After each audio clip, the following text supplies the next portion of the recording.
Hello, everyone. Welcome back to the Circle Club. I'm here with the professor, aka Mr. Adam. What's going on, man? How we doing, everybody? Good to be here. Wonderful to be here. Barbenheimer has come and gone. Adam, what'd you think? Barbenheimer lived up to the hype. I Lived up to the hype. I agree. Couldn't get more different movies. Yeah, I know. I mean, I went into Barbie pretty low expectations, which they surprised me. Oppenheimer, it's Nolan, so you know it's always gonna be good. And I thought they nailed it too. Not all the way to the max capacity. I didn't believe it like, oh my god, this is Interstellar or Inception per se, but like, I mean, they got the job done in my head. What do you think? Yeah, it's a movie based off a person and not an event, right? Yeah, It's in the title. It's about Oppenheimer, so right. it's not about the bomb.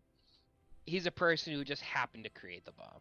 Yeah, And I feel like a lot of people wanted World War II, we're building the bomb type thing, yeah, that's not what it is.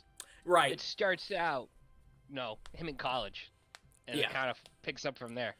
Yeah, no, I think you hit the nail on the coffin with that. Like I definitely went into it myself with that. I just I don't know. Like in my head, I was like, yes, this is about Oppenheimer, but we're gonna really get to see some World War II and like a little bit of battle and all this kind of stuff. But like honestly, that should have never been anyone's expectation going into this movie. And I think that's a great point that you brought up. This is about Oppenheimer. This is about a man who, and like like the difficulty of the pressure of making the bomb, and like his family life, and like who he was and everything. So, yeah, my initial first reaction was I thought it was good. I really did like it. It felt definitely a bit long winded at times. The sound, my God, dude, he's got to get that figured out. Like Especially in IMAX. oh, I couldn't imagine seeing that puppy in Dolby. Dude, in Dolby, it's even louder. Like I just couldn't imagine. Like you know what I mean? I had a headache this morning. Like no jokes aside, I legitimately had a headache. And I was like, yeah, that was certainly a lot. I felt also plot wise, there was definitely a lot of different directions that they were going with. I liked all the directions, but I kind of felt like pick a lane. Certainly at times. Just going down this list of bang, bang, bang, real quick. Casting, nailed it. RDJ probably Oscar worthy. Maybe even like Oscar winner. That flip he has at the end there, it almost becomes like another character, man. So that was Yeah, certainly impressive. The set and costume, I mean, it's one of those things where you look and you're like, oh yeah, this is a movie. Like it really did feel at times to be like you're watching like documentary footage or something, you know. And then as far as music goes, always nails that. And then I thought they handled the whole controversy of Atomic Bomb. I thought it was pretty neutral. I thought it was well done. I think they painted both sides. But yeah, so those are my first impressions. What about you going down that list? Yeah, first it was a good movie. Like I'm happy with it. So I enjoyed it. I'd recommend anyone to go watch it. Definitely in a big screen. I Yeah. low key don't know if I would do IMAX though. No. That like we watched the movie together, and the scene in the gym, Oh, literally dude. you were blocking your ears. It was so loud. It was crazy. It really was. Yeah, like and I'm not fully old man where like I can't enjoy that. And but it was like, dude, that was just way too loud for me. But yeah, so Yeah, those are my first. I agree. Casting, acting, no one stood out with bad acting, Yes. which is always kind of what you're looking for. Everyone kind of sunk into their character. Hmm. Halfway through, you forget Robert Downey Jr. is Robert Downey Jr. Yeah, yeah, You know what I yeah. mean? He just gets lost in his character. But yeah, he killed it. If people, who've only seen him in Iron Man, Yeah. thinking he's a one-trick pony, he got to like kind of stretch his legs here and show what he could do, which Yeah, is awesome to see. yeah, I definitely thought that was a big thing. I feel like people forget. Like you mentioned when we left the theater, you're like, yeah, man, he did Chaplin. He's like, he's Love legit. Chaplin. He's legit. Yeah. And he I mean, just the way he speaks, like you can tell he's someone who reads and studies the game and is like a student of the of film. And you can't be such a student and not really that great, and it definitely showed. And I was happy and sort of proud of him too as a Marvel fan, because I feel like everyone thinks he's so pigeonholed, and he hasn't really done anything since Iron Man that's like blown us away. He's obviously got, he's collected a couple checks with some of these movies he's done since Iron Man. But yeah, he just nailed it, man, and I certainly would be surprised. But yeah, why don't we do this? Why don't we hop into casting? Was there anyone in this casting that sort of stood out to you that you weren't expecting maybe to be as good as they were? Everyone kind of. Emily Blunt. We kind of talked about it. She pulled her weight big time. There's certain roles in movies where like, okay, this could make or break the film. Yes. She had one of those parts and she killed it. Yes. Of all, like, this is spoilers, I'm assuming. Yes, but, totally. Like, Yep. We're doing. Yeah, if you haven't seen Oppenheimer, I mean, I don't know what you're doing, but get out there. Like her scenes, just like dealing with kind of her depression, I would say. Yeah. The stresses of being married to someone like Oppenheimer. The way the government kind of went after him, she really you felt it. That came through in her performance. Matt Damon did great. Obviously, Cillian Murphy, 100% getting nominated. Oh yeah. We'll see the field when we get there in February. Yeah. We got a lot of time. Sure. So. Easy knob. But I mean, Easy He's got to. Yeah. Casey Affleck would probably be my sleeper. Good job. I don't even know if he's in that little sheet there. No, he's not. But he had one scene. He has one scene in the movie. Menacing. Maybe a 5-minute scene. But yeah, you could tell. Sometimes like the lack of acting and facial expressions is acting. And like his character kind of scared me. Oh no. And you could tell it scared Oppenheimer. Like it was, he did phenomenal in that part. 100%. Yeah, I definitely felt that too. I'm glad that you mentioned Casey, because like there wasn't a ton of buzz about him leading into this, but you were just sitting in that theater like, oh, Oppenheimer's screwed. You know what I mean? Yeah. Like, you're like, Oppenheimer is not getting out of this. Or like honestly, there was a part in me where I was like, is he gonna get kicked off of this project, or like, did he not finish the project? Did they? Because I knew that at some point, once they were done, they basically told him, like, kick rocks. We don't need you anymore. So I didn't know if that was the point, but, like, he just really was menacing and just sitting there. He barely spoke. He was just sort of, it was sort of like you were, like, called in by the principal. You're just like, you're like, no, yeah, I don't think I was there. And then Cillian just, man, the way he can just seem so confident in one scene and commanding a room to just kind of be like, like that sort of like reclusive body, nailed it, man. Going through this list, that top row, Matt Damon also, Matt Damon is one of those guys I think everyone sort of looks at like, he's silly, he's a Boston guy, whatever, but I mean, I've now seen him perform over and over and over and over again. I'm like, I think you got to put him up there with some of the best actors in Hollywood. Oh yeah, like anytime you see him in a movie, he's like, all right, this is gonna be a good performance. Like, but again, lost in Leslie Gross. Yeah, but that's what I'm saying. It's like I feel like because he has such a personality and such a celebrity outside, people like kind of forget like he really does. He could just be Matt Damon, but he really changes every single role. It's something different. Like we just saw Air a few months ago, and it's just like.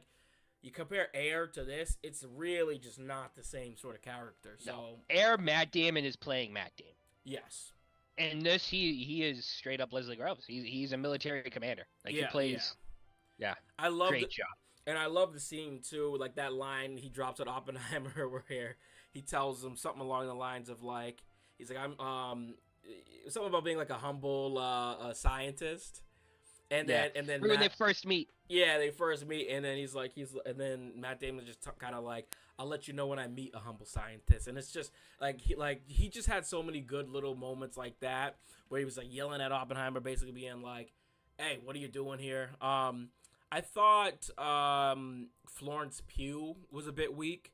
I kind of felt like it was sort of like, this is a 3-hour movie. I don't think we needed to see as much of their back and forth, the romance, the sex scene. Like, I felt like that could have, if you're gonna cut something, like, I don't know if that was really necessary in my opinion. But she was fine. I'll get into plot, but like she did fine with what she had to do. But like, Rami Malek, another one, just kind of. Yeah, I mean, I kind of felt he just hops in there at times. Josh Hartnett was pretty solid. Yep, I thought he did a good job. Good to see him back working again on the big screen. Yep. Dane, he was pretty menacing, man. I mean, yeah, who's another one? Like, he was one of those guys who wasn't on screen a whole ton, but when he was, you certainly felt his presence. Another name, Tom Conti, the guy who played Albert Einstein. I haven't really seen him be in much press. I haven't heard a bunch of people speak or talk about him, but like, I mean, that dude was Albert Einstein. He was Albert Einstein, yeah. It's just, if I'm Einstein's grandkids, I'm like calling him up like, are we related or something? You know what I mean? Like, he nailed it. So when I think of Einstein, I think of him now. Oh, forever. I mean, it's literally. the picture and him. Yeah. Yeah. It's kind of like when people become Rami did like Freddie Mercury. I'm sure there's young people out there who are like, they see Freddie and that's who they see in their head. I'm forever going to see Einstein through Tom Conti. Jack Quaid, kind of a throwaway, man. I didn't know what he was doing out there with the drums, and I feel like trying to get into like the artistic with Christopher Nolan, I feel like because there's so many famous scientists in the Manhattan Project, he don't want to give those scientists to like, I don't want to say a no-name actor, but like an actor you've never seen before. Yeah, sure. So he's like, all right, I'm gonna give this scientist Jack Quaid. Like, Jack Quaid, you can play the scientist. Yeah. Because he knows people are gonna see Jack Quaid and be like, oh, that's Jack Quaid, like the boys, and right. Because like that scientist is like legit. It's just not his movie, but I feel like it was his way of being like, this person's important too, even though it's not their story. 100%. No, I totally get what you mean there. Well, yeah. Quaid had nothing. Dude had like 3 I mean, I just thought it was odd, the drumming. It just kind of threw me out on a loop there. Gary Oldman as Harry Truman. That scene where he's like in the office with Oppenheimer, you're just like, at first you kind of think, oh, they might have like some sort of connection, like they kind of seem similar perhaps or something, I don't know. And by the time Oppenheimer walks out, Truman's just like, this guy's a wuss, man. Like, get out of here, And I love the scene where he's like, oh, I got all this blood on my hands, and he just takes out the napkin. Yes, the handkerchief. And just basically goes boo-hoo, essentially. Like, buddy, no one's gonna remember the guy who did the bomb, which is so true.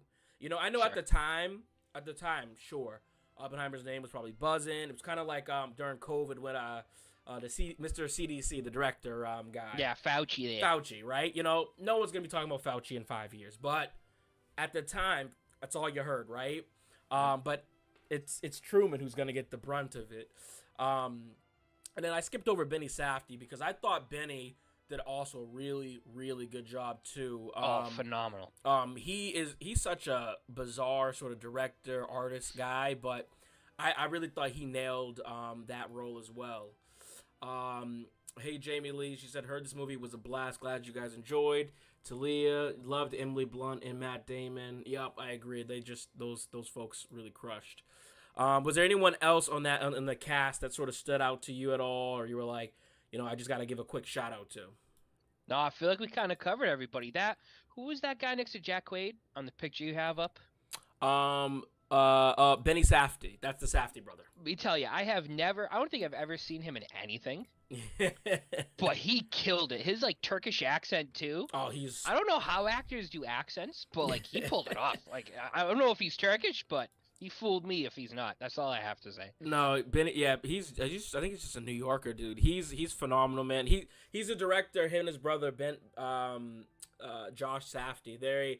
They did Uncut Gems and Good Time. Oh, okay. So they're direct, and they put themselves in their movies too, or primarily Benny. And yeah, I've yet to meet someone who does not like him. He's just one of those. Yeah. He's one of those guys. You're like, he could play such a bizarre role, but it just fits perfectly. And then the other guy that I didn't mention was Jason Clarke. He Oh, another just solid actor. yeah, just did like you put him in anything, you let him eat. exactly. He went in, he did his job, no complaints, and honestly, I loved it. So. Yeah, man. So I thought, as far as cast goes, they nailed it. I don't know what else to say there. They just it was impeccable. And then we didn't really talk a lot about Killian, but it's just top to bottom. I think the cast they crushed it. And even though we said Florence, it wasn't that Florence did a bad job. It was just that there wasn't much meat on the bone with her plot per se. And speaking of plot. What was your thoughts overall of that plot? So, it's hard when you make a movie on a person. Mm-hmm. So you have a very limited amount of time, and you have a lot of life to cover. So when you look at like a movie, like I would compare this to like a Lincoln or Darkest Hour, where they just focus on one aspect of the person, right? Lincoln is just kind of closing the Civil War. Darkest Hour is, Dunkirk at the Blitz of London, right? Oppenheimer tries to cover his entire life. Yeah. So that's a lot of story to tell. And for anyone. And when you try and do that, you're just kind of all over the place. Yeah. Like that's kind of like Napoleon coming up in November. That movie is another one. You're going to cover an entire person's life. You can get lost in the sauce real quick. And I just feel like Oppenheimer it spent a lot of time with characters who, yes, are important, but I didn't know if we needed to dedicate that much time to it. Yeah. Like Florence Pugh, her character is crazy. Like the story between her and Oppenheimer is crazy. Sure. But I feel like that time could have been better spent elsewhere. You know what I mean? I 100% agree with you there. I felt, and that's what we said at the top of the hour, is like there were so many different lanes that they could have just pinpoint, but it's tough too because when you have someone who's so interesting like Oppenheimer, you want to get behind the psyche of like how does one even get there, right? I mean, like, but to stick with the Florence Pugh thing, like, yeah, I like you needed to see that she was this mistress on the side, that she sort of was this communist, that she had this influence, that like like mental health issues sort of follow mental health issues in the same circle kind of thing with him. But I felt like they didn't really touch too much of Oppenheimer's mental health stuff. Like they kind of did a little bit. They skipped over the whole poison scene. Like the poison scene, it happened, it went and it came, but like it felt like they didn't do much with that, and that's what opened the movie, right? And to me, I'm like, because I know like background that like, and I'll fact check this as we're speaking, but like I thought that he had poisoned someone, and then that's what kind of got him kicked. And I felt like we started hot with that, and then we didn't really touch on it. And I kind of felt they could have used that as like, all right, that was one of the first signs of he's sort of out there a little bit. Because normal people don't poison their tutor because they're mad at them or get made fun of, And I felt like there could have been a better connection between some of his mental health issues that he had and Florence Pugh's character, who ultimately commits suicide. So, but, other than that, like, I think my expectation with this movie was I sort of thought we would come into it, Oppenheimer gets recruited, and then we're focusing on the complexities behind building this bomb. So I thought it would have been almost more like, seeing people, nailing, like, homemade bomb kind of thing, like nailing wood together, and, they don't have enough, or they don't got enough uranium. They're trying to figure out how to secretly get that in there. Maybe, I thought because there's always a spy, right? We would have gotten more into that, like, the leak, and then, like, how it leaked. And I thought that's where Downey Jr.'s character was going to come in and sort of like connect the dots with like the leak and all that. But then we sort of get down this path with RDJ's character, who which by the way was Lewis Strauss. We get down this path with Lewis Strauss of like him sort of revenge on Oppenheimer based on Oppenheimer embarrassing him. And so you had Florence Pugh, you had his personal life at home, and then even the kid. They just sort of sprinkle over like, oh, we're gonna just throw your kid away. I almost felt like don't even put it in. And then you have building the actual bomb, and then you have this sort of Strauss versus Oppenheimer plot. So you got 4 major things going on there, and then 5, the aftermath of, like, was it morally, like, ethical and stuff. So I just felt like there was too many plots. But which of all of those plots that I had mentioned, which would you have been most interested in? Yeah, I mean, I feel like even if they just focused on the Los Alamos, right? Yes. Him gathering the scientists, figuring out the bomb, right? Trying to create it, wrestling with should we use it? Shouldn't we use it?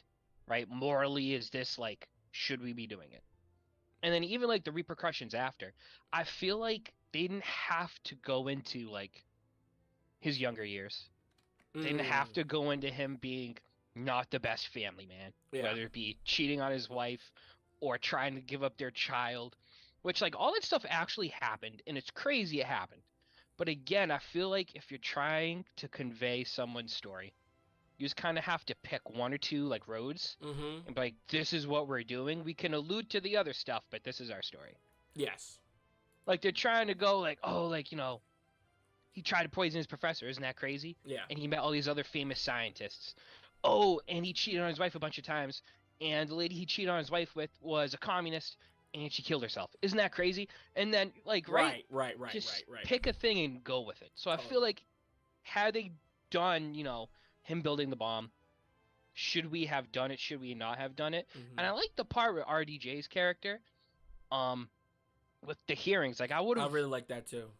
I would have been cool spending more time and flushing that out more, because I feel like him kind of revealing that he had an agenda against Oppenheimer at the end, it didn't feel super paid off. You know what I mean? I get what you mean. Yeah, 100%. It also felt a little bit like rushed. Yeah. Like it kind of felt like once we got there was like, and then his buddy just sort of like turns on him, which I felt like. Or his lawyer, right? Like, just sort of turns on him. And I felt like that was a very quick thing to resolve. But looking up, I'll talk more about the poison in this little history section I added here, where we can get into some of the actual things. But yeah, I felt that the plot could have just stayed in Los Alamos, or the opposite, where it's like, don't promote the actual explosion as much as they did in the marketing, because obviously it's a big part of his life, but you could have just sort of led up to that actual moment. And then almost like the final scene be when that happens, and then like it sort of closes out with like the hearings and his regret or something like that. Like it would have but again, that's a totally different movie. Like if you would have focused on, all right, his upbringing, not great. Going to school, not great. His relationships with people, not great. We don't even know why his relationships were so bad or like tumultuous, like with other people. Like, I'm assuming it's probably because he had a bad upbringing in his childhood. I'm assuming it's because mommy and daddy didn't get along or something. But we just don't know. And I kind of felt seeing how his wife was just so like, Kitty could not have that child. Like she was not in a mature or emotional state to have the child, so they give the child away. That's a very powerful and big thing to do, in your life. I feel like whether Oppenheimer wrote about it or not, just from a narrative standpoint, I would have liked to see him maybe be a little frustrated about it more, or like as he's doing his work, thinking about like, I'm a terrible father, or like something. But it feels like it just dehumanized him a little bit to me, in that moment. I mean, like, he didn't give up the child. He tried to give up the child in real life. He tried to give up the child, but he was like, no. I guess I'll keep my kid. But, yeah, like I feel like the movie would have been served more had it like you said, like it showed him like maybe at his desk in Los Alamos, stressing over some math, and he looks up and he sees a picture of like Kitty and his Simple. kids, and he's like, Just simple damn, like that. Like, I haven't seen him in like 2 days. I should probably go home. They did I that. feel like that. They to cut not to cut you off fully, but like they did that with a lot of the other scientists. Like a lot of the other scientists were like, I'm not leaving my family. Just felt like Oppenheimer just didn't care, and I feel like, and we'll get into the A-bomb. Nothing in life is black and white. And that was also transition. Something I wanted to talk about too is I really liked the narrative choice to have some of the scenes in black and white, which was the objective history. Like this did happen. If I may, I viewed the black and white as Strauss's perspective on it, and he just sees the world as black and white. Either you're white, not necessarily color, but like you're white is America, right? You're one side. Black, you're the bad guys. You're communist. Either you're anti-communist or you're communist. That's it. He viewed Oppenheimer as a communist. He wanted nothing to do with him. That was his kind of vendetta against him. That's how I took it. Not necessarily objective, subjective. I think because the entire time he's talking, it's black and white. When he's talking. I think that's what Nolan said. I'll fact check that as we go on. But I think I mean the thing is, right? It does make sense what you just said, because those primarily a lot of those accounts are from the hearings or from probably journals of and recordings through Strauss. So that does sort of make more sense. And that is something I want to get into with the set and costume. Is like I felt this movie really could have just been Oppenheimer versus Strauss, and I think that kind of would have cleaned up a lot of the plot, because what you could have done is sort of shown, like, start out with Oppenheimer's background and then get a little bit of Strauss's background and what, like, when did they kind of cross that path, which was that sort of scene where Oppenheimer embarrasses him, right? They go across these different paths. You see this moment with Edison. You get from Strauss's point of view. We move on. I would have liked to see Strauss keep sort of bringing up that moment, or maybe reflect on his own, or like maybe they could have had these guys were writing in journals. Like, why not physically show that they were writing in these journals? Sure. I feel like that's something that gets so lost in history. But like, you're growing up as a kid in a history class, you learn like, a lot of these are accounts from their personal diaries and journals and stuff. But and I think that could have helped relay that message. But I'll look up what Nolan said quote for quote, but I'm pretty sure that's what it was supposed to be. Black and white was like, this is what we know or have seen on recordings and fact and or whatever, and then the color is supposed to be more Oppenheimer's perspective from his memoirs and things, because the story opens up with Oppenheimer and it's in color with the poison, and that's all like an account of he said, she said. And I'll get into the history of that in a bit, but there's some debate over whether like Oppenheimer exaggerated that a ton, and I think that's certainly his style. So, what did you feel about how they showed Oppenheimer? Like, he was a bit of a showman. Did you feel that was portrayed throughout the story? I mean, he was like, they talk about like when Oppenheimer went into a room, everyone noticed Oppenheimer. They said he could talk to you about anything in almost any language except for sports. Like, he was a man of the world. Mm-hmm. And it had a lot of really good information about him. Mm-hmm. It just would have worked better as Easter eggs. Like, it taught when he was hooking up with, Florence Pugh's character, he was learning Sanskrit. He taught himself Sanskrit. And he's reading in all these other different languages. His bookshelf was filled with books in all these different languages. Yeah. That would have worked amazing as an Easter egg. I feel like we didn't need to spend a whole scene dedicated to being like, Oppenheimer's super smart. We know he's super smart. right. Let's spend some time somewhere else. Yeah, we didn't need the fluff. We didn't need the fluff for his genius as much as we got, I think. Yeah, and I feel like same with presidents, and I feel like really up there politicians, they all have an ego. Oh, you don't get to where you are without an ego, right? Same with like athletes.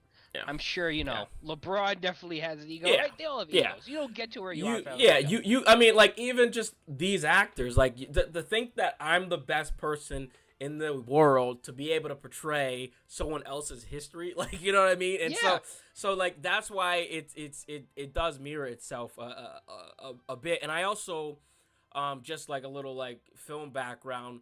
I don't think Cillian Murphy ever felt like sort of salty towards Nolan for not making him a lead, because he's in a ton of his stuff.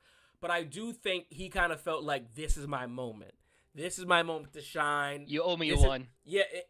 But at the same time, like with Oppenheimer is kind of like, hey, I'm the face of this thing. But it's like, not really. That's kind of the president and the politicians. And then to throw RDJ in there, who's already a big name, everyone loves, I kind of think it was perfect casting to sort of polarize those two against each other, because Cillian at the same time is not someone who's like as like flamboyant as RDJ, right? So yeah, I just thought that casting again was just so well done. Let me give you a little bit on the black and white color thing. So what we got here is, in the movie Oppenheimer, the black and white scenes present a historical perspective of what happened to Oppenheimer after the atomic bomb was used. The majority of the black and white sequences are of the hearing against Oppenheimer after the weapon has been detonated, with Downey Jr.'s Lewis Strauss leading the case. The black and white footage represents Strauss's perspective of the world as a conservative who rejected communist values. The color scenes are from Oppenheimer's point of view, while the black and white scenes are Strauss's. Christopher Nolan says the color scenes are subjective and the black and white scenes are objective. So, yeah, there you have it. I like that. There's a lot of awesome in this movie. Yeah. I feel like it could have been more had it been more focused on one or two things. I wanted more Strauss Oppenheimer. That was awesome. That turn at the end was, usually when I go into history movies, I know everything that's gonna happen. Sure. So like there's no big like at the end for me. Right. But I didn't see Strauss. I didn't know who Strauss was. Yeah. So that turn at the end was awesome, and I wish we spent more time there to make that like turn at the end more fulfilling.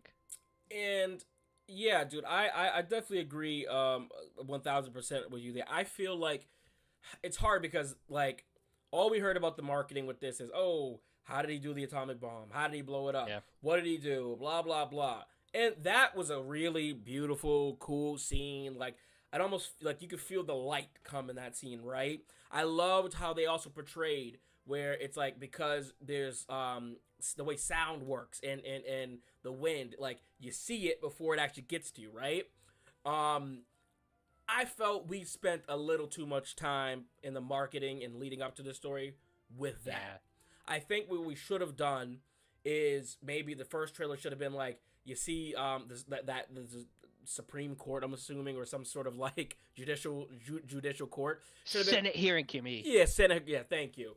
Senate hearing committee. I feel like that should have been like the opening of the trailer. You see Strauss sitting there. You get some of Oppenheimer getting like interrogated. You could have made it more like you could have had the countdown 10, 9, 8, 7 going on, and like go back and forth with the stress. Have like Oppenheimer and Strauss screaming, yelling back and forth, intensity, and then maybe like right before the bomb drops, someone asks a question, was this morally correct? Should we have done this? And then boom, that's all you need, right? Because that would have given you, these two men clearly have opposing values or beliefs or something, and I feel like we kind of get into the, was it morally correct or morally wrong at the very end? But I feel like if we would have had that throughout the entire story, we would have had a little bit more intensity, and also sort of like, all right, where does this person fall? Where does this person fall?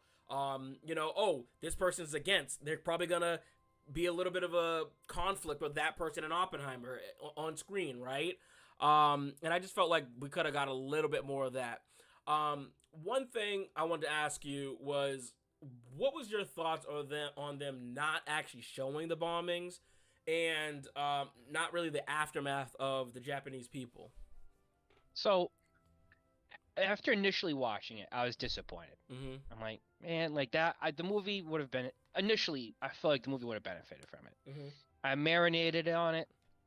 We watched it yesterday. It's, we watched it almost 12 hours ago now. 24 hours rather. Yeah. I'm okay with them not showing it. It's not. He wasn't there for it. The movie again. It's Oppenheimer. Yeah. It's not the atomic bomb in Oppenheimer. It's Oppenheimer. Right. He wasn't there for the bomb going off.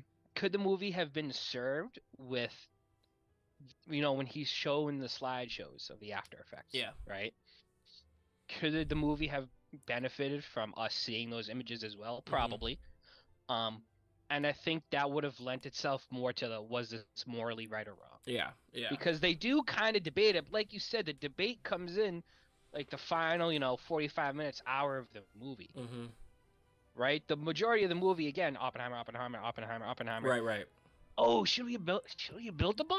And it's like, boy, we just spent 2 hours building the bomb now. Like, right. We're here now. Yeah. I feel I'm okay with them not showing it narratively, but I feel like to give that, give the people what they want, and to kind of push the point across that it was serious. Like the atomic bomb ain't no joke. No, yeah. What he did, right? Because it's so abstract, right? And I get the narrative point of Hiroshima and Nagasaki was abstract to them as well. Sure. Right? They were so focused on, to quote Jurassic Park, what they could do, not what they should do. Right. That kind of came after the fact. Right. And I feel like the movie would have benefited more from showing the repercussions. Because he saw it. He wasn't there, but he saw it. So I would have been cool with them just showing like pictures, like actual pictures, actual video footage of the aftermath. I feel like that would have worked for me better and for the story. But it didn't really take away from it for me. Yeah, I did the same thing you did. I marinated, and then like I kind of came to the conclusion where a lot of the things that I was sort of nitpicking at, I think I was like, it's because I had my own expectations of what this movie was going to be versus just taking it for what it was, which is this is a historical piece about an individual. Now, like with anything, right? Like you can't make a Lincoln movie and not talk about slavery. You just can't, right? You can't make a, Bush movie without talking about 9/11. Like, there's some, like, when you're talking about certain people, there are certain events that correlate with them. And Oppenheimer, obviously, that is with the atomic bomb. But this felt like it felt like, again, the marketing for this felt like we were getting a World War II or atomic bomb. And it should have been more about, we're getting a story about the life. Now, why did they do that? Probably because it would sell more tickets. Because it would draw more eyes, right? But I think there are some of us out there who would have just enjoyed watching a story about a man's life and like how he sort of became a shell of himself, like the impacts of what that did. And I think you could have done that by, as you said, maybe if we would have started out with the bomb, and then the rest of it was like sort of like this whole thing about the moral like compass of the atomic bomb, that would have been an interesting story. Yeah. But we got so much of who he was prior. But I think you could have done both. You could have easily gone to the aftermath and had some things of like, oh, well, wasn't he a communist growing up? And he's like, I was with this, my brother. And then we could have jumped into maybe get some of those scenes of what really was going down based on his, subjective viewpoint. But we didn't. And it was just all over the place. So I kind of felt we didn't need it. But it did feel like, well, you already went there, so how are you not going to show us? Just contrasting that with like sort of an odd comparison with Barbie, when they're in Barbie, when they're trying to show like how the patriarchy exists, you get this montage really quickly of all the things that men sort of are ruling, and then you sort of get this like juxtaposition at the end of like the different types of women who were affected by Barbie being, representative and all this sort of thing. And I thought just that quick little montage that they did in Barbie was super powerful. And I felt that's what Oppenheimer was missing as far as plot goes. Because we're talking about why was it morally wrong, right? If I'm watching this movie, I gotta be honest with you. I know we're gonna talk about it. I would come from the conclusion of like, it was necessary. We had to do it. And and I think it's really not that simple.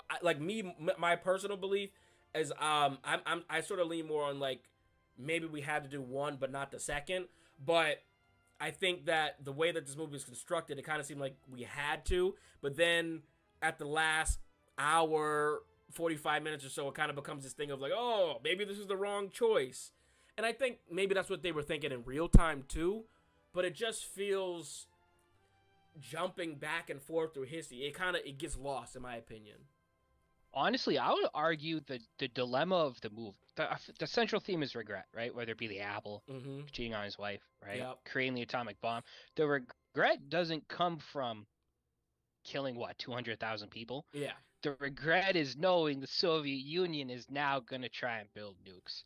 And because if they're going to build nukes, we're going to try and build a hydrogen bomb. Right. When they build a hydrogen bomb, we're going to have to build a bigger hydrogen bomb. Right. That's the regret. Right. The regret isn't morally should we have dropped the bomb. It's do we want to enter an arms race with the Soviet Union? That's, which I feel like, yes, is definitely a conversation worth having.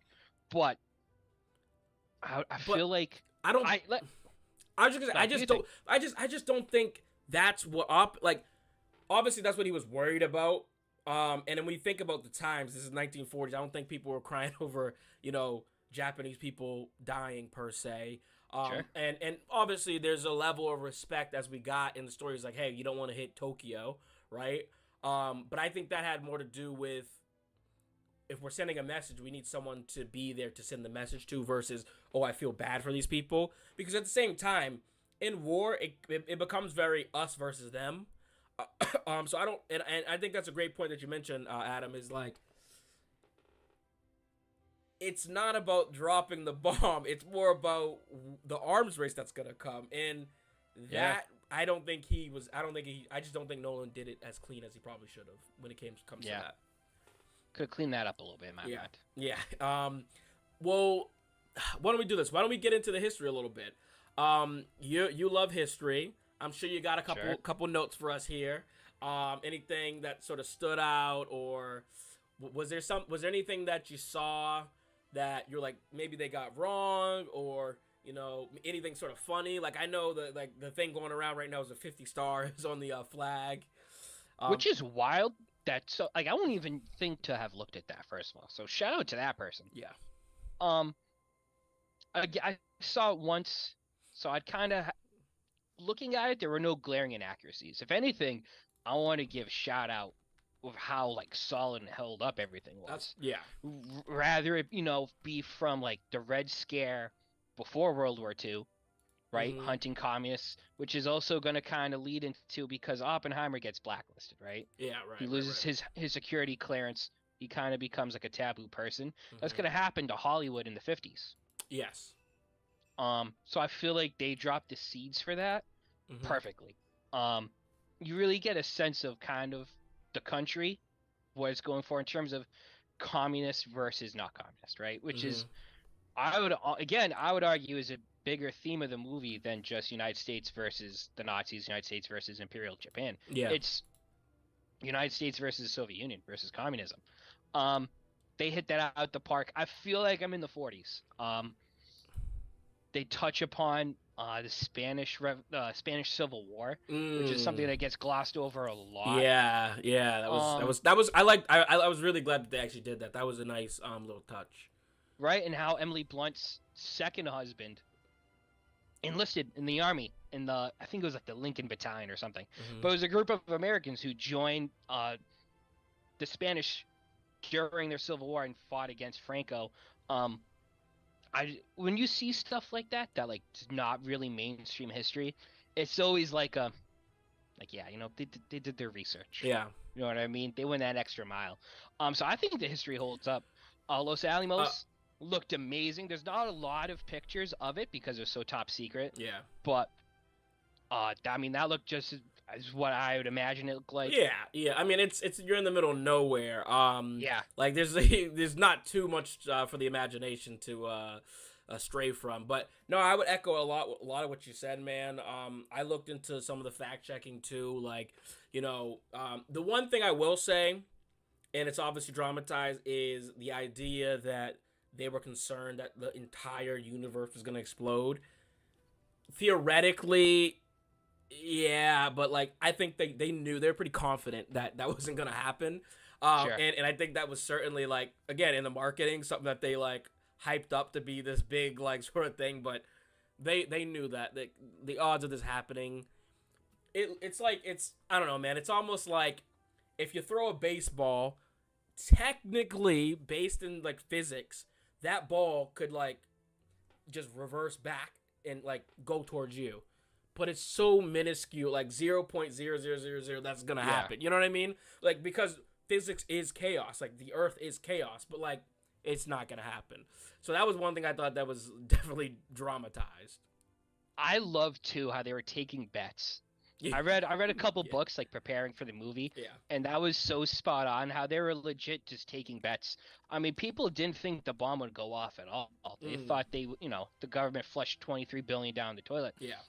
Even when after Trinity had the successful test, when they dropped the bomb on Hiroshima, people didn't think that bomb would work either. They thought, under the conditions, them dropping it would it just land and it wouldn't explode. So I just there's just so much in the movie that like whenever like I'm gonna watch it again. Yeah, I know I'm gonna find stuff that I didn't notice last time. There's just it's so dense. Like you get tired after watching it. It is just because there's so much being thrown at you. One thing I'm seeing here, Talia added in the chat. She said, "Is Nolan didn't approach Oppenheimer's family about making the film." Which that's sort of a surprise, because a lot of times they do that, but that kind of makes me almost think that this story is probably a little bit more historically accurate, because no one wants to read about their grandfather, their great-great-grandfather, whatever, being a womanizer and all these sort of things, right? But like, based on the records that we have, the journals, it seems like that was true. The other thing, as I mentioned too, the apple. So it's said from what I've read that he didn't it wasn't cyanide. It was like something to make him sick. They traumatized it. Like, bro wasn't gonna kill. Like, that's insane. Yeah, it's a bit aggressive. Yeah. But like, he definitely was pissed at him. But his friend claims that Oppenheimer was sort of exaggerating a little bit, trying to like almost get the boys to kind of be like, oh, you're built like that, bro. Built diff Oppie. Literally, right. Yeah, Bobby.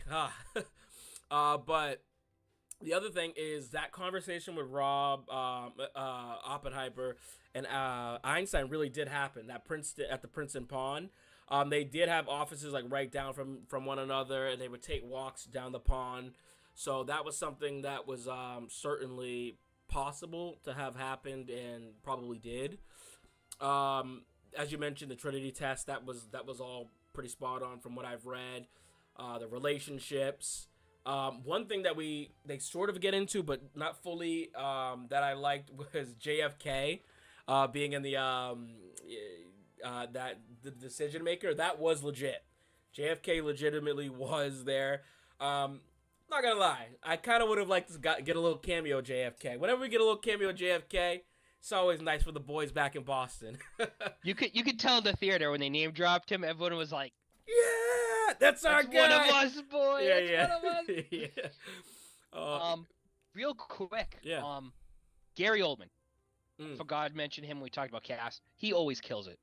Yeah, he Truman, is an A+ actor in my mind, playing Harry Truman. Yeah. That, from everything I've read, that interaction with Oppenheimer and Truman happened basically just like that. Ooh. Like, Truman kind of told him to go, like, hit the bricks, dude. Like, you're kind of a sap. Right, But Oppenheimer, for a long time, like, he advised presidents. He advised Truman, Eisenhower after. But they kind of did a disservice to Truman, because Truman's going to fire... this is the history section, so it works. Yeah. After World War II, right, we go to war with Korea. MacArthur talks about using, like, nukes in the field to nuke China. He wanted to nuke China.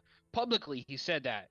And, like, Truman fired him. He's like, nah, dude, we're not going to be the country that's just throwing nukes around. Right.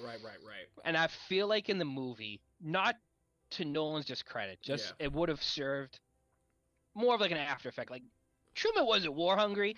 He just knew, he's like, we have to, because if we don't want Russia to be, like, the big bad guy in the world.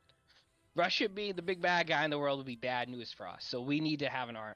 Not I'm that we need to have an arms race, but we need to have a big stick. I'm not gonna lie to you. I think so. Nolan, just to know Nolan's background, because that's one thing when you talk about these things, you never actually talk about who is the person making the story. Sure. Nolan is half American, half British. His brother is more American because he was like raised here, and Nolan was raised in England for a bit. Then they moved over to America. There's certainly a stereotype about Americans and American politicians and presidents of like, oh, they're all war hungry, they're all ready to drop the bomb. But like, I agree. I think that felt like to me that was a little bit his British sort of bias kind of hopping in there. Yeah. Where it's like, yeah, all these Americans, and you know,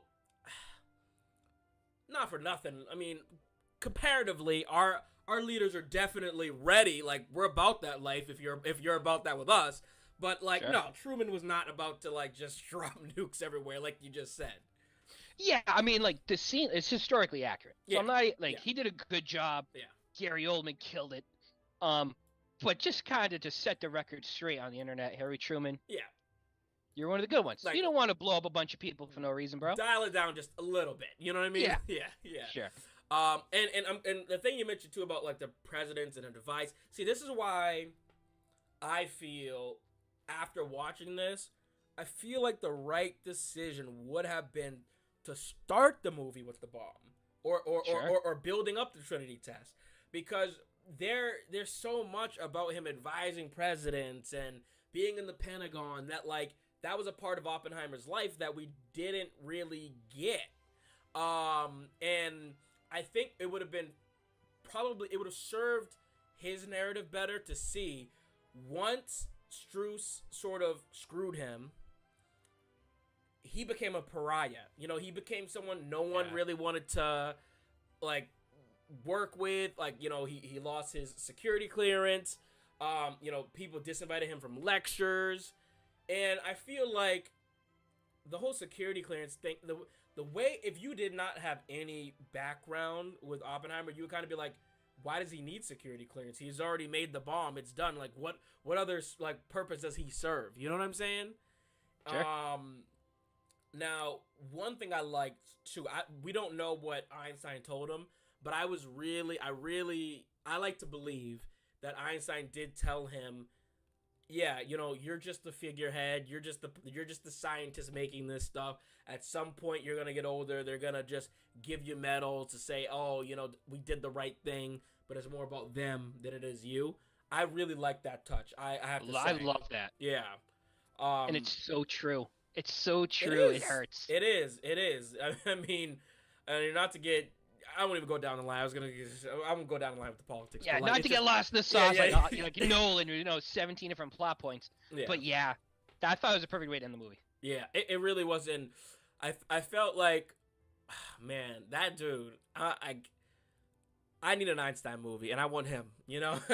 I mean, Einstein is such a fascinating guy because, it's just so hard. Like you said, there's so much in people's lives. Like, all we ever hear about with Einstein is relativity, but like no one talks about how he was linked with Oppenheimer really here, and so that was a really cool sort of touch to add to this story, and also just the scientist community in general, man. Like, I don't know, it kind of makes me, like, obviously I'm not nostalgic, but nostalgic for like a time where we worked together in the world, and like, came together, and like, even the fact that Einstein was German, like, but that didn't really, his nationality didn't like stop him from doing the right thing, like, that just, it feels nowadays that we don't see a ton of that, and maybe there is happening behind closed doors, but we're so, when these things go on, if we're so in the dark nowadays because of the national security and all this stuff,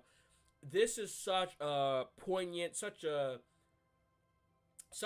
time that they were living that is like such a microcosm that like it can never get like it'll never happen again, know. And Something like that could never happen. And I thought, that being said, Nolan absolutely did a phenomenal job of bringing us back into this world during this time period in the 40s, and just getting us lost as a audience member in this time. Like you could certainly sense the urgency and the fear of what was going on inside of Oppenheimer's mind. So I thought, as far as history goes, no notes. No, yeah, I'm sure, just like the flag stuff, I'm sure eventually more stuff will trickle out, like, this wasn't available, like, this cuffling wasn't available in 1940s. Right. In the grand scheme of things, doesn't really matter. He had all the big stuff. Totally. Absolutely. Which is what matters in a movie like this. Absolutely, man. Speak of which, set. Real quick, history. Now, Talia says, now that I'm thinking about it, was there any black scientist technicians featured in this movie? No, there. But I did notice a couple during some lectures. Yeah. I caught that too. And we've all seen Hidden Figures. That's just America's sort of sad history. Is that our black eye, man? That there were so many people involved that didn't get shown, and it was a big controversy. I remember we talked about this when it came out. But that wasn't the movie that was being told. Yeah. I think if we were focusing on how is this bomb even possible, like how can we do this, I think it would have been a disservice if he didn't show all of the other groups. But this wasn't a movie about the atomic bomb. It was a movie about Oppenheimer. And I don't know this, but if I was a betting man, he probably didn't have too many relationships with minorities. So no, I mean he was Jewish, which is, and they kind of touch upon that. Yeah. But like I'm a level with Talia. I don't know if there were many black people involved with the actual science. I would be, just because it's the 40s, I would be kind of shocked if there were. I wouldn't be shocked if there wasn't. There were some black folks on the Manhattan Project, but I mean we're talking small. Like it was very small number of people in those positions. Yeah. As far as the actual calculations go, though, like back in home base, yeah, definitely. Sure. Yeah. In Los Alamos, I don't know. Yeah, as far as Los Alamos, as far as I'm concerned, maybe like we're talking 2 max. You know what I'm saying? Like, yeah, I don't think. And I'll look that up as we kind of move on to this next section here. But what was your thoughts on set, costume, and the music and all that overall? First of all, we've talked about this. I know you made a post about it on like your Instagram, dude. Like there was so much dialogue I missed. Yeah. Because he's just like, nah, with the music, and it's like my guy. You wrote beautiful words. Let's hear them. Right? I'm trying to like. Yeah. Come on, man. That being said, though, costume, great job. Everything looked legit, like 40s, 30s, 50s. The sets were all awesome. Yep. I mean, thinking back on it, the biggest set that they probably had to build, because they filmed like in Princeton, they filmed at those actual colleges, which was pretty cool. But yeah. Los Alamos, again, I kind of touched upon it earlier, but that looked like legit as it was. If you go there today, there's only one building left. They ripped everything down when they left. But yeah, I mean that looked legit. I mean, yeah, they did a good job. It was totally an ad hoc project. Like hey, we need a square, and if it rains, we don't want rain to come through. I mean, Oppenheimer's wife even mentions at some point, she's like, "Where's the kitchen?" She's like, "Baby, there ain't no kitchen. We have you're hungry, you go down to the cafeteria." You know what I mean? Yeah. And real quick on the history. As far as we know, there was no African Americans who lived at Los Alamos. And as far as we know, there are about 17 African Americans who actually worked, like I had said, or 19, excuse me, on the Manhattan Project in like different locations and things of that nature. As you mentioned, the Jim Crow was crazy at that time, so like it definitely wouldn't have made sense. And then there's controversy, people don't really know, or I guess you could say conspiracy, that there's a couple lab security folks who may have been people of color.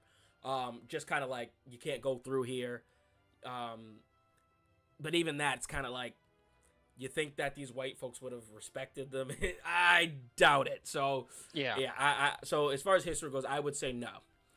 There was none that actually lived at Los Alamos. But yeah, going back to what you said, dude, Nolan's got to learn how to mix. I mean, the sound mixing, I'm a big fan of his.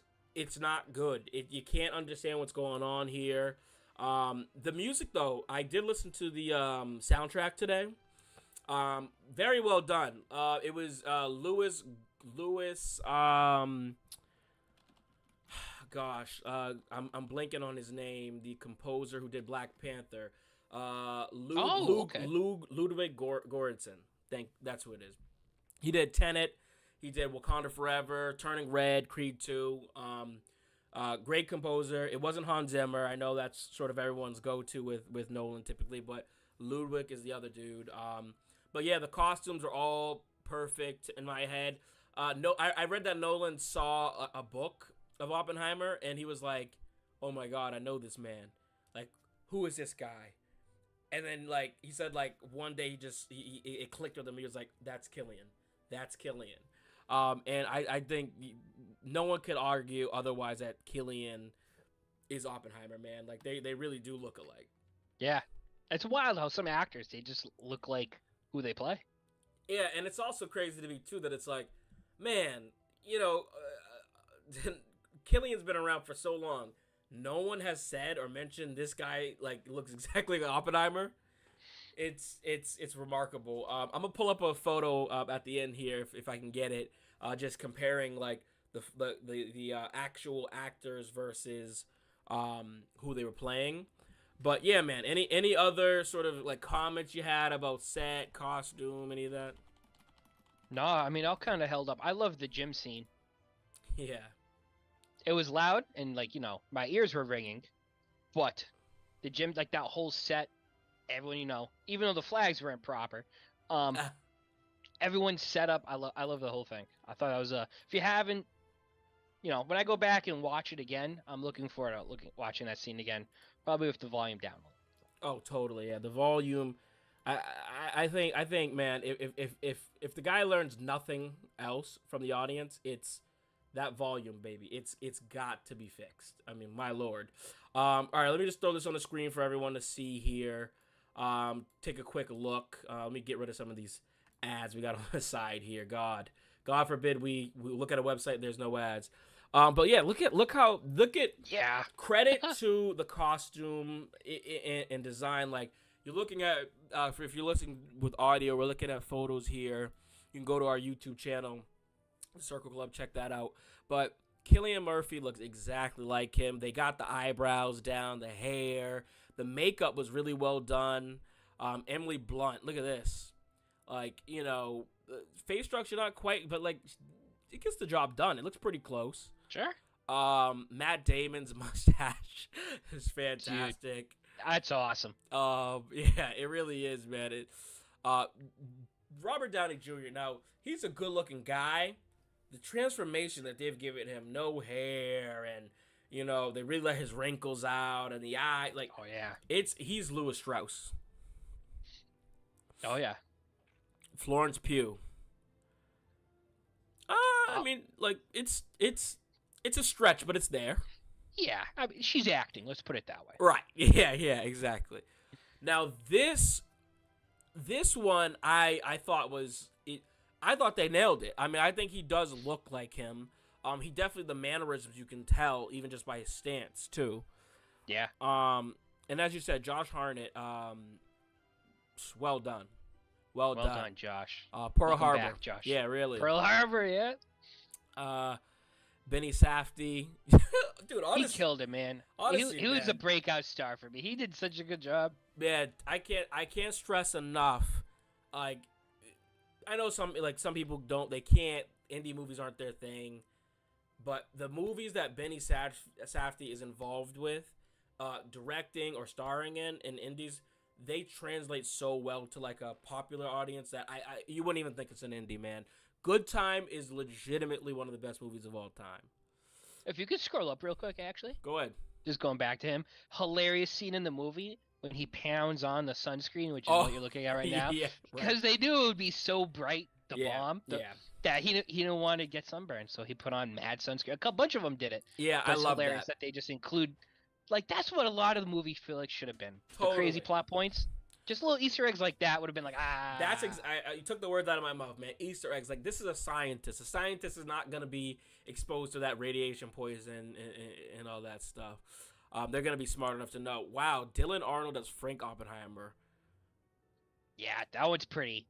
That's right on the nose too. Man, the eyebrows. Yeah. The nose, the hair. Oh, they did Like the long neck. Right, yep. Oh, dude, we didn't talk about this guy, David Krumholtz as Isidore Rabbi. Of Santa Claus fame. Yes. Talia actually mentioned that. She said of the Santa Claus. Well done. Killed it. Killed it. Every time I see the guy, I'm like, he's funny. He knows how to like really embody that role. But yeah, pretty accurate here, I would say. Josh Peck as Kenneth. That's a bit of a stretch. No. And also, Carly had mentioned when she was watching, she was like, Josh Peck was a bit of a jump scare. Kind of took her out of the movie. For me personally, I feel like because I haven't seen him in so much, he just kind of fit right in. It didn't really take anything away from me. But his role was just kind of, hey, I'm gonna press a button. Which they really just didn't do too much with him there. A couple more here. Gustav Skarsgård. Oh, how many Skarsgårds are there? Jeez Louise. That's pretty good. Not bad. Devin Bostic as Seth Netterman. Sure. Hair. Yeah. Did a good job. The nose. Jack Quaid as Richard. Nah, not really there, but I'm not. But it was enough. Oh, that's pretty funny. Yeah, they got that one. Michael Angarano as Robert Serber. Yeah, the nose is there. The glasses, the face. What they could have done was get the ears. I would have liked to see the ears maybe exaggerated a little bit. And again, that's not something you have to like spend too much time on, but like Easter egg. Wow, I would say Danny DeFario, whoever this guy is. He was in Shiva Baby and Ray Donovan. As Enrico Fermi. I mean, that looks almost 1-to-1. Yeah, like a relative. Yeah, he nailed that. Ollie Hasakivi as Edward Conte. Yeah, I butchered that heavy. I don't see that. Yeah, a lot of Eastern European scientists. Yeah. Dane DeHaan as Kenneth Nichols. He crushed it, man. I loved his performance. He did a good job. But he didn't really seem too much like him. Couple more here. Matthew Modine. Matthew Modine. I mean, he kinda. Yeah, I see it. He looks way older than the guy in the picture, though. That's for sure. Certainly, but I see it, and he's a great actor too, man. Yeah, he did a good job. Papa from Stranger Things. Jason Clarke as Roger Robb. I see it. I see the vision. Yep. I see the vision. I love Clark. He's another one, man. Just solid actor, man. He is, man. I hate to say it, but like, I feel like he could play a really good racist guy. Like he just got that face, man. Like, but at the same time, he seems like a sweetheart, you know, which is crazy. He plays like angry well. Yes. Like, he got that anger in him. Don't want him to yell at me. Yo, no. And then Remy Malek is David Hill. Oh, it's pretty. I see it. Not bad. I like that. Remy Malek's such a peculiar sort of man. I know everyone knows him from Bohemian Rhapsody, but check out Mr. Robot if you can. James Darcy as Patrick Blackett. They almost get the same head. Yeah. Kenneth Branagh as Neil. That was a stretch. Yeah, they wanted to get Kenneth Branagh. Yeah, I mean, who wouldn't? Sure. And then finally, Tom Conti as Albert Einstein. Round of applause. His long-lost great-grandson. Round of applause, dude. I mean, there's no way that guy isn't related to Albert Einstein. That's uncanny. It really is. It really, really is. But all right, we've been going about an hour and 10. Just let's wrap this up, man. Let's do it. Talk about this, controversial dropping of the A-bomb. And I want to preface this. As Adam, the professor, had mentioned earlier, the story really is not about this controversy. It's more about the controversy of what's to come. Yeah. Now, my personal opinion, I'll give two opinions. My opinion based on this movie, dropping the A-bomb was definitely the right choice, I think. Based on this movie. What would be your opinion based on just this movie? Yeah, I mean, again, based on this movie, the issue with the A-bomb isn't dropping it on people. Yeah. The issue with the A-bomb is the arms race. Right. And I feel like, in the context of this movie, yeah, I mean, drop the bomb, man. Yeah. They don't give me a reason really not to, beyond just Russia might get it too. 100%. There's really not that moral compass. They try to sprinkle it in there for a sec, and then the head guy's kind of like, all right, we won't do Tokyo. You know what I mean? Like, it just, it's kind of like, I ain't worried about the Japanese, neither should you. Now, real life repercussions, my personal opinion, I feel that 200,000, if in hindsight, we all have hindsight, right? In hindsight, I don't see how you could think that it was like the right thing to do because so many people died. Now, if that bomb was smaller, maybe we're talking a little bit. My personal opinion is that first bomb was almost, and I'm very anti-war, I want to state that, but that first bomb was almost necessary to kind of send a message of this is where we are in the world. It can't happen. Now, the second bomb, I feel you didn't have to go as hard. But it also sends a message of we don't have just one, just so you know. And when you look at it with hindsight after all this time, do we still have war? Yes. Do we still have so much tragedy? Yes. But we are never going to have a nuclear war.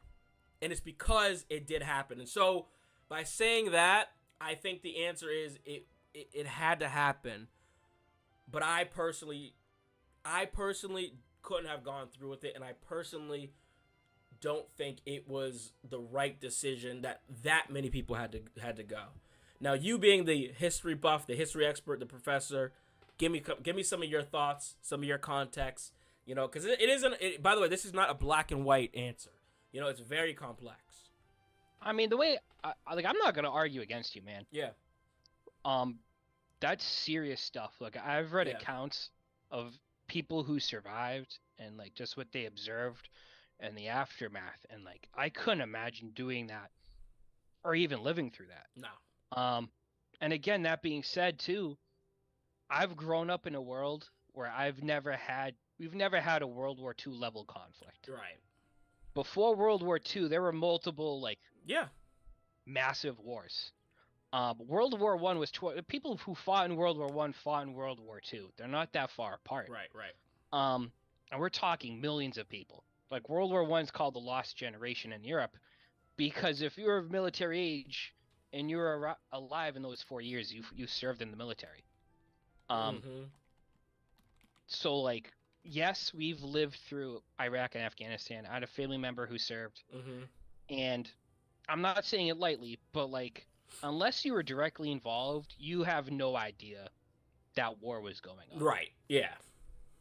We weren't rationing food here like they were during World War II. Right. You didn't have to turn off all of the lights in your house by, 7 o'clock because of World War II. Yeah. The reason why comic books are so valuable from pre-World War II is because kids would take them and recycle them for the war effort. We have the benefit of never really experiencing that. Vietnam generation, they felt it. Yeah. But us, we've never felt it. Part of that's because of the atomic bomb. Because so many people have the power to instantly, just level cities. Right. No one's willing to go there. But it's also scary when you have situations like Russia, or you have a country like North Korea. And I mean, there are crazy people out there. What they could do if they got this.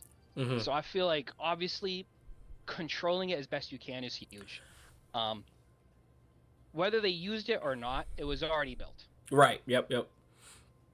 Oppenheimer, there's a great line in the movie saying they, meaning politicians, Mm-hmm. aren't gonna understand this Yep. until it's used. Yep. Yep.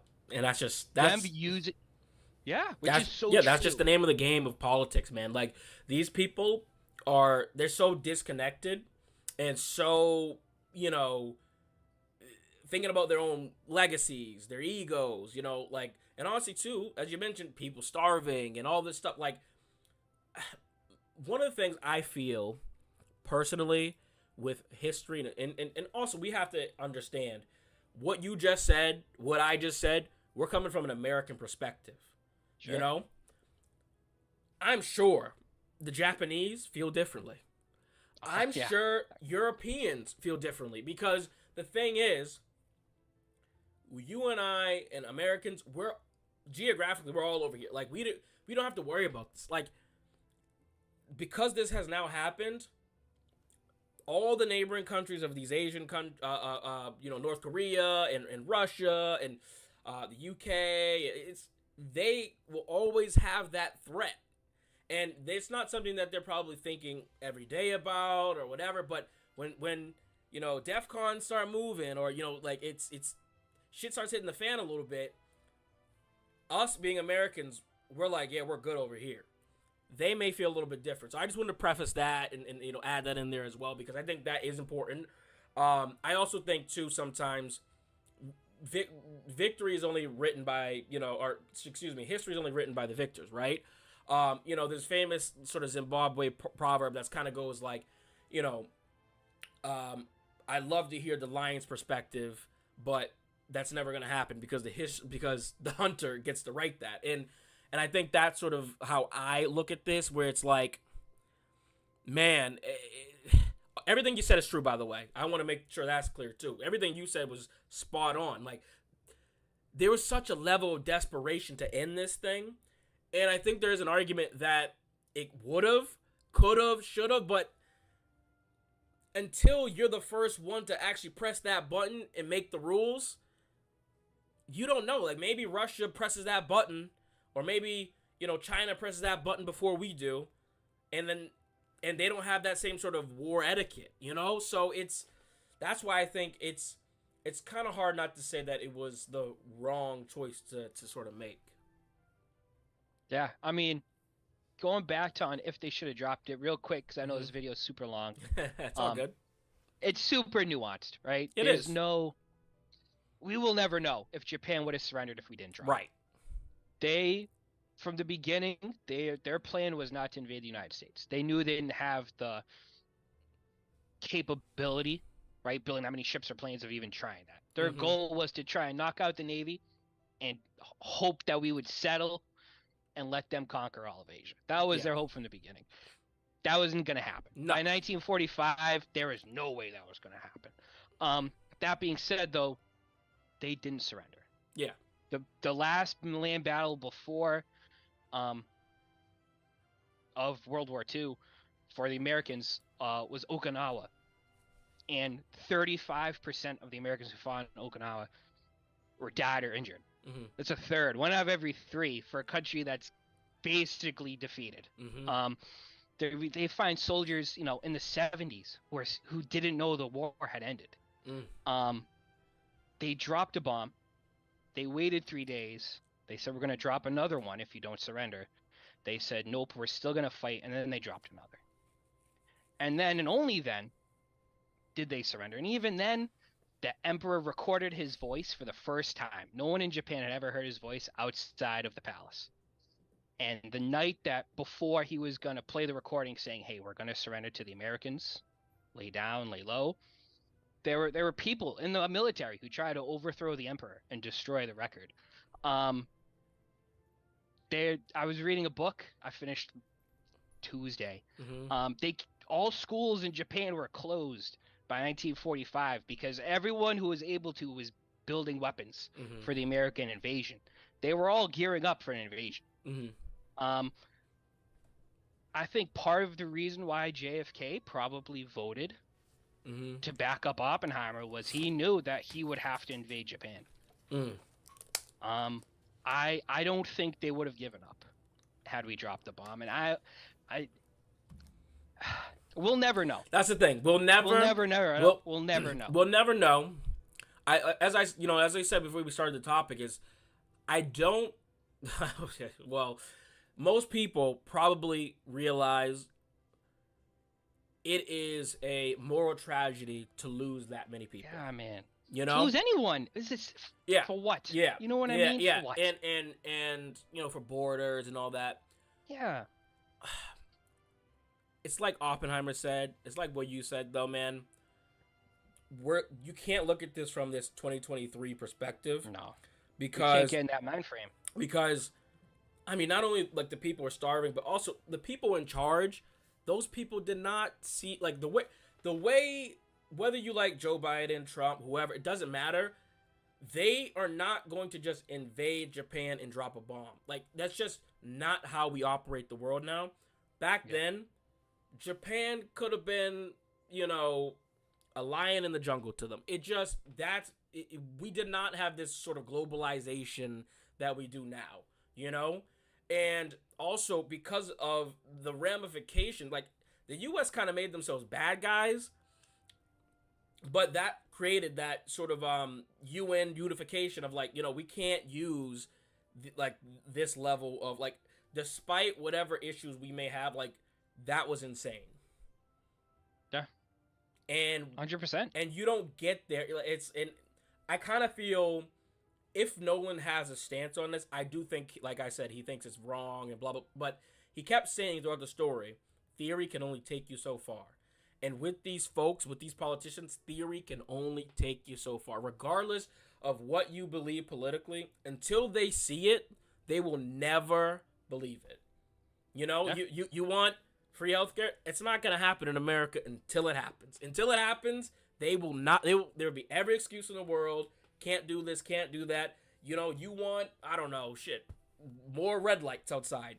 They don't care. Until it just happens, that's just how politics works in America, at least. And I do think if we're gonna have a conversation about dropping it, would that kind of create this arms race? Man, sometimes it doesn't matter if you're dropping a bomb or you're dropping a hammer. Weapons, it happens. It's just any society, it happens. So I think regardless if we dropped it or not, it was inevitable. It was inevitable. Someone was gonna do it. Yeah, the cat was out of the bag. And I say this again as an American. Yeah. Born, in the 90s, growing up in the 2000s. I'm thankful I've never had to deal with it. Yeah. Like my dad, he grew up, Soviet Union and all that. Yep. And he was he lived in fear of the bomb. Oh yeah. But he never got bombed. Yeah. Right? Right. It's our perspective. I'll tell you right though, I was a grad school class. My grad school class, the entire last 2 weeks of the semester, all we debated was the atomic bomb and the legacy of World War II. Yeah. So it's even to people who study this for a living. Yeah. It's it's debated. I mean, we will never 100%. be there and know what would have happened. No. All we can do is make our best guess. Yeah, and I think that what you said, that's a great way to sort of wrap this up, is we'll never know. Hindsight's 2020, and you can't look at history always from this 2023, this present lens, because I mean, even just some of the nuances of how we look at humanity and what's wrong and what's right. I mean, nowadays, if 100 people are taken, it's bananas. Yeah. 200,000. We're talking tens of thousands over there, and yeah, that was just kind of standard operating procedure, which is crazy. And that's just those who died. I mean, it's the people, it's almost like, would you want to live after? Yeah. And a whole thing afterward too. How do you cope with all that? No, man? Yeah, it's just the PTSD and the trauma that would have passed to so many generations, and yeah, it's and I'm sure still to today, there's people who just will always resent America, resent how that went, and it makes sense. I mean, how could you not? But at the end of the day, and we're talking about this movie Oppenheimer. The dropping of the A-bomb is not a controversy in this movie at all. No, it's the arms race. It's the arms race. That's the Which controversy. Is a fair point, but I feel like an opportunity missed. Yes. But anyways, the professor, thank you for coming on, my man, and educating us as always. Real fantastic job. Real quick before we go, Talia got a little fun fact for her. She said Tom Conti who plays Einstein, shares a genetic marker with Napoleon. So hey, maybe he gets the call for that Napoleon movie. I don't know. Shoot, he'll play old Napoleon. Yeah, exactly. But all right, man. Thank you for coming on. Make sure you guys subscribe. I do have membership now on the page, so if you're interested in getting some videos early, getting access, deciding what we do, I'm curating some video playlists for you. You can go ahead and check that out. We got these audios going on. We'll be on Spotify, Apple, all the other places. Check out tomorrow. We will have Talia, we'll have Jamie Lee, and we'll have Megan, and we're talking a little bit of Barbie. So we'll get that full Barbie, Barbenheimer trifecta, and the other movie that no one's talked about that came out on Friday is They Clone Tyrone. That's a great one. Check that one out. Mr. Professor, thank you as always, bro. Hey, pleasure to be here. Absolutely. Take care. Have a good night. And as we always say, just be you. Peace.